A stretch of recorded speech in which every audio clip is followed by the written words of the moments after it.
Story time. I don't really get to go thrifting super often anymore, and I happen to be near one that I used to go to all the time, but I haven't been to in, I don't know, at least 6 months. And I went in there and I'm just kind of doing a quickie glance because I needed to get going. But of course, I went to the sewing section, and where they keep their sewing machines is kind of in this really random stuff area. And I see, cabinet sewing machines, 80s sewing machines, just cheap regular stitchers. And I see a sign that says all sewing machines $5, which is fantastic. If it was in a cabinet, it said 10. But seeing that made me look a little bit closer. And what do I see but the telltale black box of a Singer featherweight machine. Now, this particular machine is quite musty. I don't know if you can even see this, but there's a little bit of, mold maybe. It's really not that bad, actually, considering the age. You can even see the kind of damask scroll design to the paper in the back. So it's really not in bad shape. It's got a little wear to the outside, but if I had smell-o-vision, then just imagine walking into someone's moist old basement that it had just been stuff sitting in there forever, right? It's got that musty, maybe moldy kind of smell. And there is a faint bit on this, but honestly, I mean, this thing has the original booklet. I did look at the number on the bottom, and this is from 1955. But the booklet is not wet at all, even though there's a musty kind of smell. It also had the accessory box for class 221 machines, which is a featherweight, and it has various feet. This is a rolled hem foot, a tuck foot. I'm actually not positive what this one is, so I'll have to look at these a little more deeply to see what exactly I got. It did include the pedal, so I don't know if this works. And did I need a 221 featherweight machine? No, because I already have one that I bought also at a thrift store, but it was in impeccably pristine condition. This one is not. This one's not terrible, though, by any means. One of the ways that you judge the condition of these antique machines is how good a condition the gold work is, and then if there's any wear to the throat plate area. And actually, now that I'm zooming this in to show you, it's kind of in fantastic condition. So everything up here is nice and smooth. Sometimes people would put stuff here and stab pins in it, so there might be scratches, but the finish looks fantastic. But you can see a little bit of maybe a moldiness starting here. A little bit of, I don't know if that's rust or if I think it's rust to the edge of the lacquer. So that is showing a little bit of wear. And it's dusty for sure. But for $5, if you're aware of how much these machines go for, you know that was an absolute steal. So I got this knowing I already have a functional featherweight machine that I have decorated my new sewing room with some of my vintage machines. And I will show you that at the end. But I bought this one specifically for that purpose. Since I know the other one works fantastic, I serviced it, like everything about it is in fantastic shape. I was hesitant to just open the box and put it up on a shelf and let it get covered in dust, So this way, that one can stay in the box, and this can be my display model. So I'm going to give this a nice wipe down. Maybe I'll plug it in. We'll see if it's functional, but honestly, for my purposes, I actually don't need it to be functional. If I ever decide that I don't want it taking up space anymore, or if I need the money, because these do sell for a decent amount, then at least I know that I could always sell it and make a pretty good profit off of it. So let's clean this vintage machine. Now, there are things that you have to keep in mind with cleaning vintage machines. You don't want anything abrasive, and you don't want anything that's going to make the finish stay wet for a really long time. So I actually just have a roll of paper towels, and this is a very eco-safe cleaner that I use, and this is my day-to-day cleaner. It's a wellness brand product if you are familiar with Melaleuca, but I like this because I know that it is very safe for my family and me, but it's also very non-invasive. Like, it cleans, but it's not going to hurt anything in the process. So I know this is a good cleaner for this purpose. I have cleaned several other machines and it did not take away the finish on them, because that is something that you have to pay attention to with vintage machines. These have a shellac type of lacquer on the outside, and certain chemicals can dissolve that. So if you're wanting it to stay nice and shiny, you need to make sure that your cleaner isn't going to take that away. The other really cool thing is that this one actually included the key to the box. My other machine, I don't have the key to the box. So I'm actually gonna see if it works on the other machine box, but that's just an extra little bit of cool that I actually could lock my machine up if I wanted to. So I'm just going to use the machine paper towel. You can use a soft cloth, like a microfiber is really fantastic for cleaning old machines. And so I'm just gonna give it a little bit of a wipe. So with that gold trim, you do not want to rub. You want to give just a quick wipe off and make sure there's no liquid sitting on that. The sides are not as imperative, like you can give them a little more of a scrub. But I'm just touching kind of everywhere because there's kind of dust and who knows what else all over the place. I have cleaned up vintage machines before that were in way worse condition. And there is kind of a whole wealth of knowledge of how to clean up and get old machines running again. The best part about vintage machines is that all the mechanics inside of this thing are metal and very simple motors. So it is extremely easy to service these by yourself. You can definitely take this to a sewing store, like a place that they specialize in cleaning vintage machines, and they'll go in, they'll look at everywhere underneath it, inside of it, check your belts, you know, all the things that make a machine like this run. But I have actually been able to do all of that myself with just YouTube knowledge. There's a fantastic guy. I am totally blanking on the name because I've been out of the vintage sewing machine game for a while since I have so many. I wouldn't allow myself to look at any others. But I will find his account and I will link it in the description below. He shows you the particulars of taking apart so many different types of vintage machines and then what you do to service it, what his tricks are, if like the finish has worn off on your nickel pieces, all of that. And so you can actually learn sewing machine repair on YouTube if you really want to. And look how disgustingly dirty that was. When I do this, I'm always spraying the cloth, never the machine. So I'm just gonna try to get into the crevices as much as I can. There's the bobbin winder is kind of a difficult spot, but it does spin away. But sometimes you might need to get like Q-tips, that kind of thing, to get into any tight crevices. But honestly, this one isn't nearly as bad as I thought it was gonna be.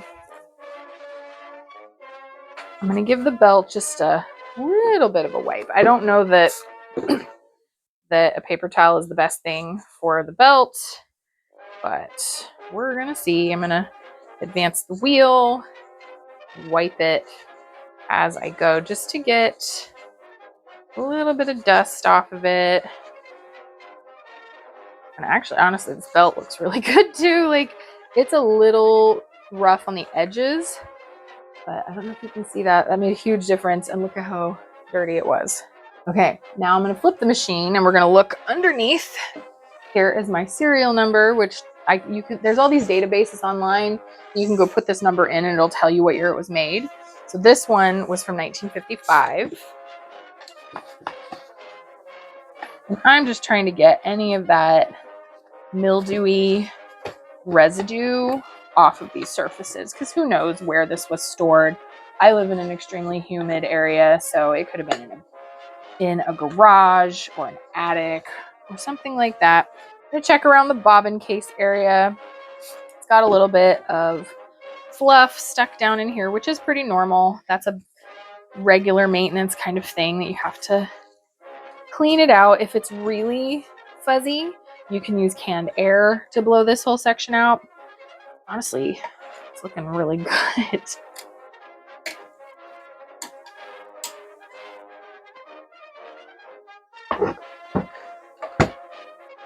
You know, with as down on this as I was at first, this is really looking good.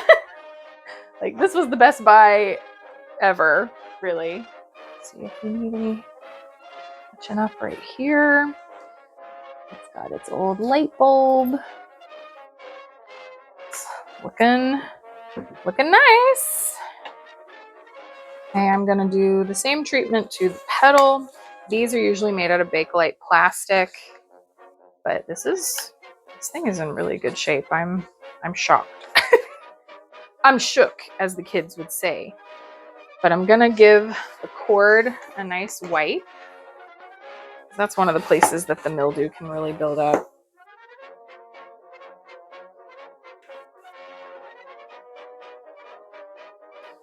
This cord is in fantastic shape. Like, there's minor kinking down here, but it is still nice and pliable.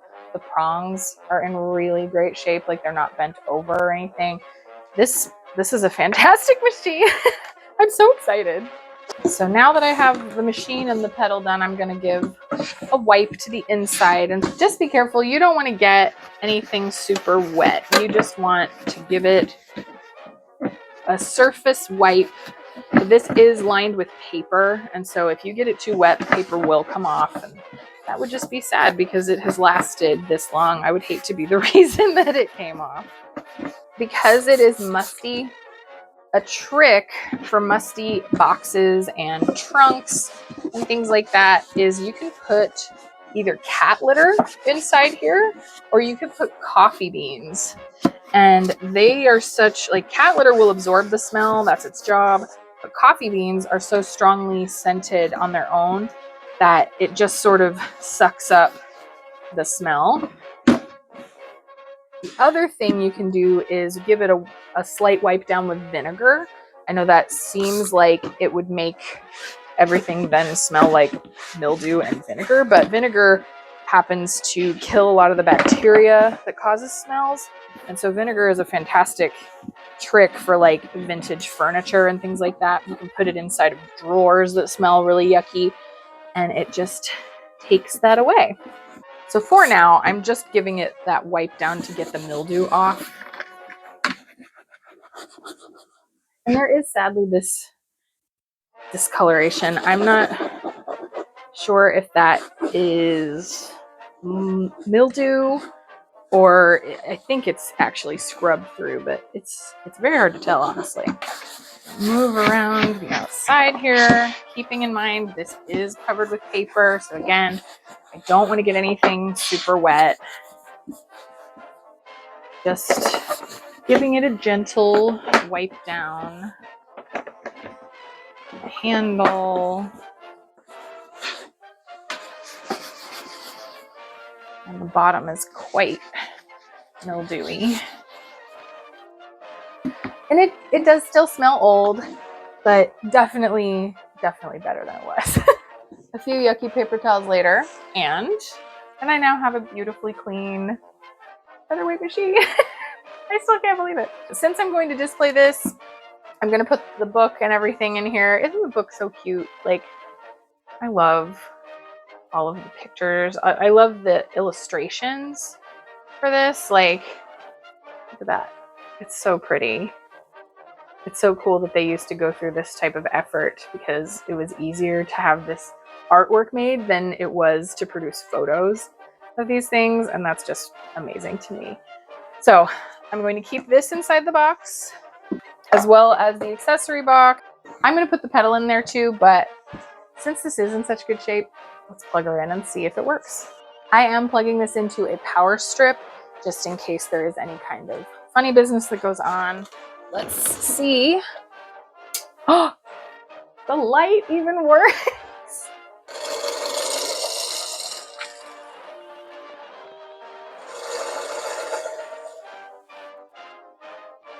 It works fantastically.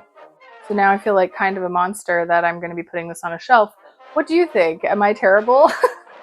But since I already have one, you know, could I have left this for someone else? Yes. But who's going to leave a $5 featherweight? I ask you. So for now, I'm going to wrap up the cord just like they had it, and I'm going to store it in my box.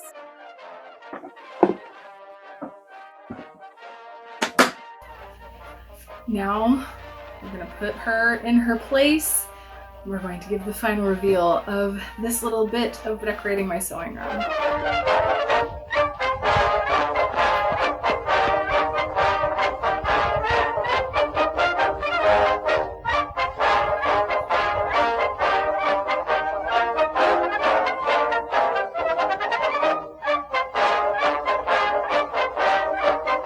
So I have placed her up on this bookshelf with my Singer 99K that someone actually gave me, which is also functional. I mean, you know, I can't let these machines go. They're just so pretty.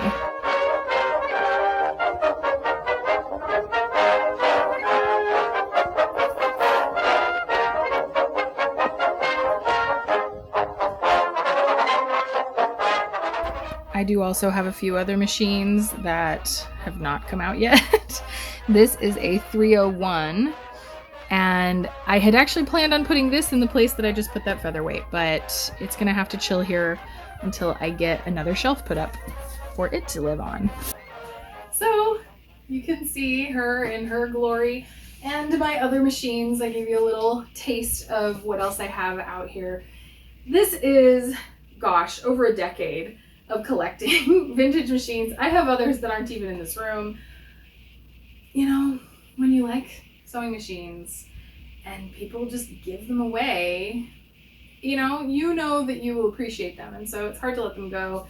But this one can live up on the top of my shelf, and I know that if I ever need to use this, it's completely functional, and that's pretty amazing.